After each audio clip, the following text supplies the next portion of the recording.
Tinututukan ni Senate Committee on Finance Chairman Sani Angara ang mga issue sa Department of Social Welfare and Development o DSWD upang ma-resolve ang mga pagkakaroon ng delay sa pamamahagi ng social pension para sa mga may hirap na senior citizen. Ayon kay Angara, nakakabahalang impormasyon mula sa DSWD na mayroong 466,000 na backlog sa pamamahagi ng social pension.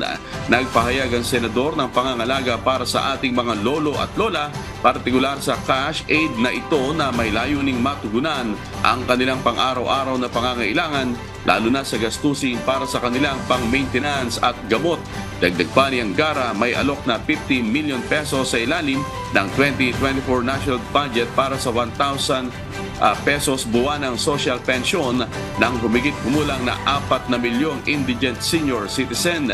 Ngunit sa interpellation ng panukalang 2024 budget ng DSWD, napag-alamang may 500,000 na eligible and indigent senior citizen na hindi pa kasama sa mga benepisyaryo ng programa. Hinikayat din ni Angara ang lahat ng mga negosyante na kilalanin ang mga diskwento at pribilehiyo para sa mga senior citizen, lalo na may mga ulat na ilang establishmento ang hindi sumusunod sa mga ito.